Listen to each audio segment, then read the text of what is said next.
I've primarily carried an M&P in one form or another since the release of the first one. I was never really a fan of the Glocks, and then that first M&P came out, and that's the gun that got me started carrying a polymer striker-fired pistol. Then you can fast forward to current times where red dots have pretty much become the standard for sighting systems for handguns. Manufacturers have been playing catch up with the aftermarket, trying to come up with mounting solutions so that you can get your favorite red dot on that handgun. Really though, most of these mounting solutions continue to miss the mark, and Smith & Wesson is no exception. So here we have the 10mm M&P, and if there's one thing that I do like, it's that they made all of these carry optics ready.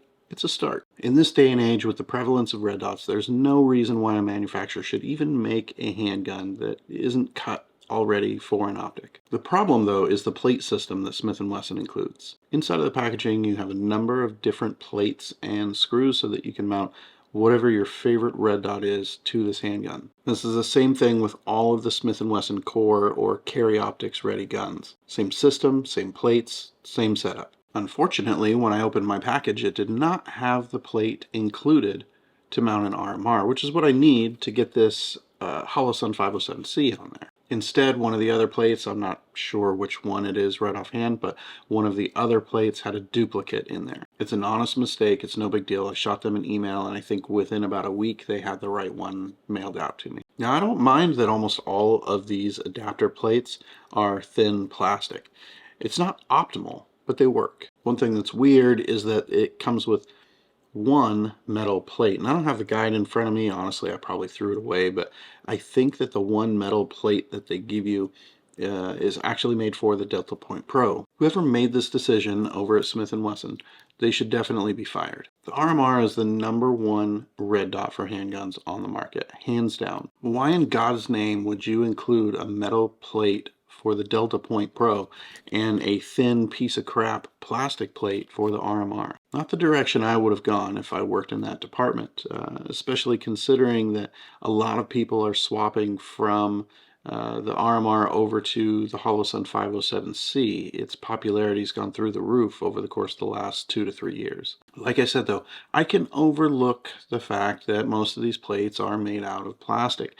Well, I could if their design were actually done in a way that made sense. Now each of these plates, they have different holes and guideposts depending on the red dot that they're made for. Not just that, but they also have these plastic spacers built into the plate to help fill the gap and hold that red dot nice and snugly on top of that slide. These plates are the most half-assed thing I have ever seen done by a manufacturer and then pressed out to the consumers as some sort of innovative product. Let's take a close look at my other M&P before we deep dive into the 10mm. Here we've got the 9mm M&P 2.0 that I had sent off to Floyd's Customs, not only for the optic cut, but also to rework the slide, do a little lightening, and improve all of the serrations on the gun. The fitment on this, it's spectacular. When I first had it done, I went ahead and put an RMR on it, and then recently I swapped over to the 507C, and it doesn't move at all. It is tighter than tight on tight. You couldn't slide the hair off a gnat's ass in between the slide and the optic body itself. This is how you want it. The slide cradles the optic and holds it in place so that while it's slamming back and forth while you're shooting, it's held nice and tight. You need every advantage that you can get so that you're not, shearing off a screw and watching your optic launch itself into orbit. It helps with this gun being a direct mount. This is definitely the optimal way to have a red dot mounted to a gun. There's no adapter, and it's such a tight fit both in front and behind the optic. It's not going anywhere. There's no movement. This is the best case scenario. And to everybody who has mentioned in my videos before their hatred for adapter plates, look, I get it. It's not that you hate all adapter plates. You hate bullshit adapter plates like what Smith & Wesson is designed here. You see, this is the plate that Smith & Wesson sends out with their Carry Optics Ready system. The gap on the rear here, I could slide a business card in between the plate and the optic body itself. The gap in the front is even worse. I could slide probably a dime, maybe even a quarter in between there. Mind you, this is what the engineers over at Smith & Wesson have determined is good enough for something like a 10mm. You know, the reciprocal force of a 10mm slide is insane. The pressures from a 10mm round it's not your average handgun. There is so much force rocking that slide back and forth every time you squeeze the trigger. And I'm sure, you know, the engineers over at Smith & Wesson, they're probably paid really well to do the job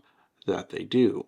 But come on, is it really too much to ask to fill in those gaps for that extra little bit of peace of mind? Now look, you got to have a couple of things in order for an optic being mounted to a handgun to be a success. You want a slide that is clean and free of oils so that your thread locker can do its job.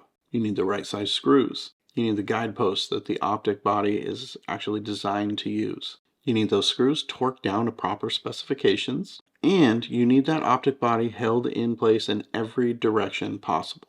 That's why I ordered this plate from C&H. No, they're not paying me, and honestly, I'm not getting anything out of this other than I get to show you guys the difference between a shitty Smith & Wesson plate and a good adapter plate from C&H Precision. I'm going to go ahead and remove the optic. I'm going to pull the plate system off. I'm going to replace it with this C&H plate, put it all back together, and then we'll come back and we'll get some close-up footage so that you guys can see the difference.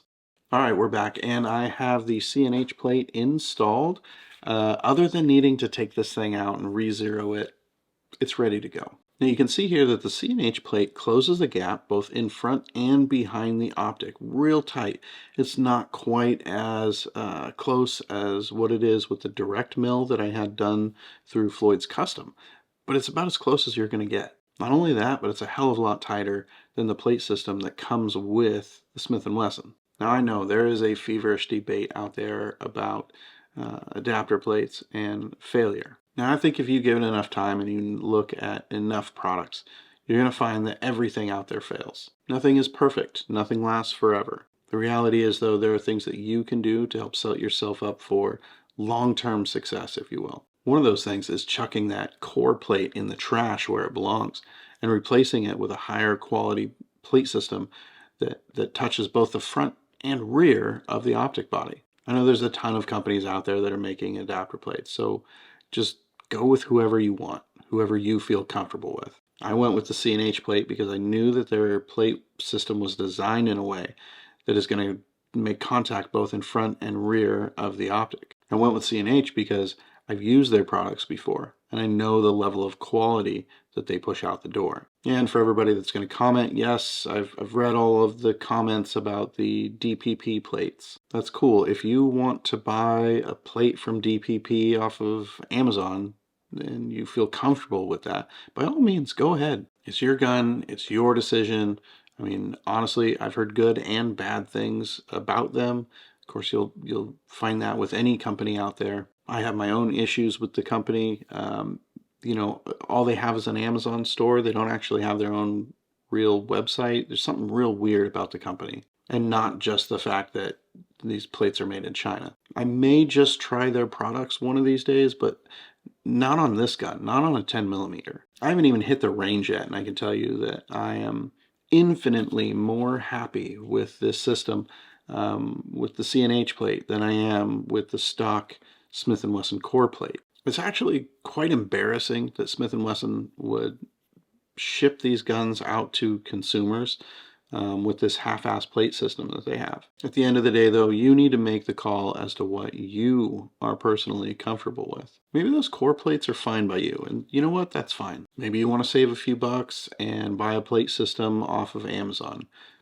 Again, you do you. There's a lot of options out there, and if you want to take a look at some of the offerings from C&H Precision, I'll go ahead and leave a link down below. My first choice when it comes to a red dot being mounted to a handgun is always going to be direct mill. If I can't have that for whatever reason, next thing in line is going to be an adapter plate from C&H Precision. I've just gotten used to a high level of quality that comes out of C&H Precision. All right, that's it this time, guys. Short, sweet, and to the point. I'll see you right back here real soon.